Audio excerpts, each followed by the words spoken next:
Selamat siang buat saudaraku semua dari Sabang sampai Merauke. Ya, saya boleh sedikit mengatakan bahwa nafsu kuda tenaga bebek. Gitu. Nafsu kuda tenaga bebek itu kenapa? Dia menggebu-gebu yang kemudian ya kayak bebek lah, lunglai gitu, tidak jelas. Nah, ini yang berkaitan dengan gugatan Bambang Tri. Mungkin saudaraku semua pernah dengar 1 atau 2 tahun yang lalu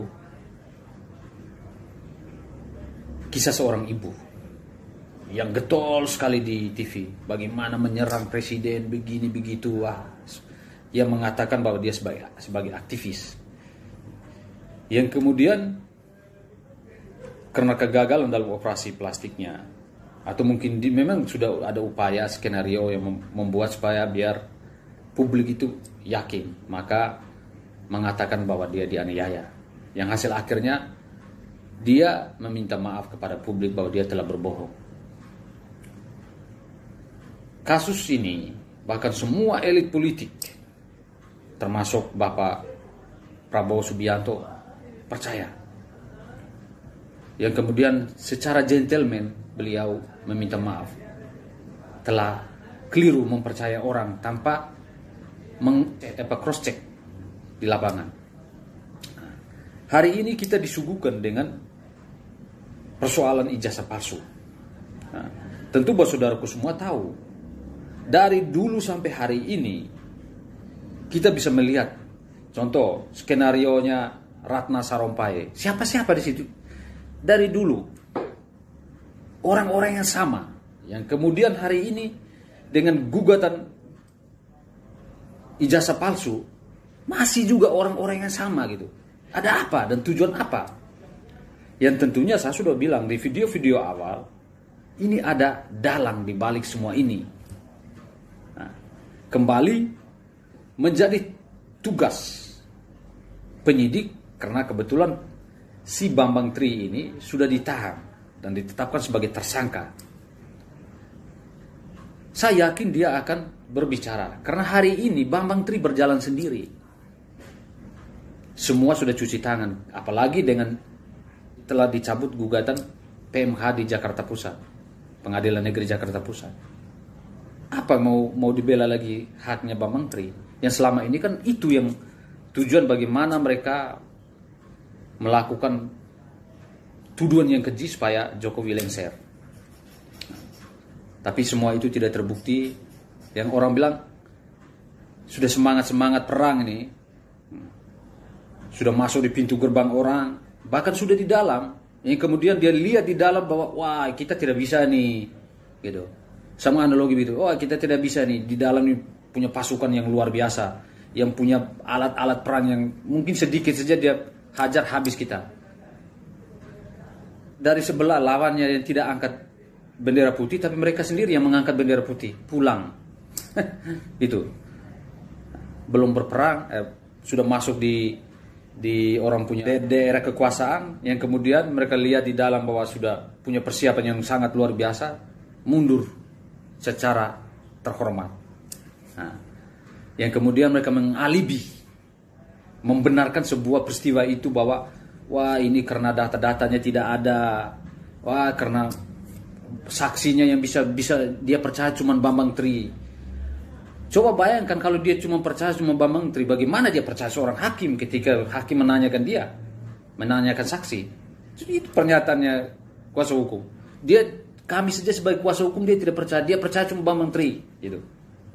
Nah, coba bayangkan kalau hadir di pengadilan yang dia cuma percaya cuma Bambang Tri, termasuk hakim pun dia tidak akan percaya gitu. Jadi ini pernyataan-pernyataan menurut saya pernyataan-pernyataan yang hanya mau mengibuli, supaya pendukung-pendukungnya tetap setia.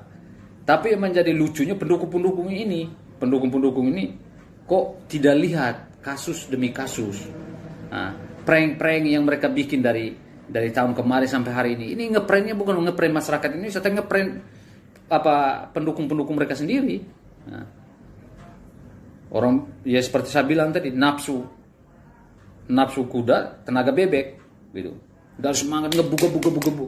Hasil akhir lunglai. Apaan itu? Nah, maka inilah makanya saya bilang sudah dua kali mereka ngeprank pendukungnya mereka sendiri, bukan ngeprank masyarakat Indonesia dari Sabang sampai Merauke, tapi ngeprank pendukung mereka sendiri. Kalau masyarakat yang bijak dan baik melihat itu lucu-lucu gitu. Kalau kami orang timur bilang lucu-lucu, kau buat lucu-lucu saja. Nah, makanya ini ngeprank. Cara ngeprank, mereka ngeprank terhadap pendukung mereka sendiri. Hanya pendukungnya ini jadi kayak macam apa? Mungkin kita bisa ukur bahwa mereka memang nalarnya tidak berjalan, gitu. Maka selalu setia walaupun sering diprank, tetap setia aja, gitu. Nah, itu saudaraku semua. Jadi kasus yang mereka bikin heboh sedemikian hebohnya itu mulai dari kasusnya Ratna Sarumpait yang kemudian Bambang Tri. Hasil akhirnya ya semua yang dibantah bukan oleh siapa-siapa. Bukan oleh pemerintah, bukan oleh pendukung pemerintah, tapi yang dibantah oleh mereka sendiri. Mereka bikin prank. Habis itu mereka bantah sendiri, menunjukkan, oh iya kami prank. Kami bukan prank, tujuannya bukan prank terhadap pemerintah atau pendukung pemerintah atau masyarakat Indonesia dari Sabang sampai Merauke, tapi kami ngeprank kepada pendukung kami sendiri, pengikut kami. Nah, karena kami lebih suka hidup di dunia yang ngeprank gitu. Ya itu saudaraku semua. Jadi masyarakat saudara bisa menilai kasus Ratna Sarumpait sampai hari ini Bambang Tri. Siapa orang-orang yang sama gitu dari awal sampai hari ini. Nah, dan kita lihat orang-orang ini kiblatnya kemana. Nah, itu yang menjadi penentu pemilihan presiden 2024. Kita melihat orang ini kiblatnya kemana. Ingat, kalau dia kiblat salah satu si A, udah kita lawan arus menuju ke si B saja, gitu. Kalau dia si B, kita balik ke si A, gitu. Karena orang-orang ini adalah perusak NKRI. Oke? Selamat sore buat saudaraku semua. Itu sebagai catatan kritis saya, kejadian dari tahun ke tahun yang mereka buat skenario.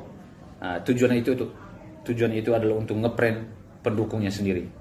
Terima kasih buat saudara semua. Selamat sore, salam persaudaraan.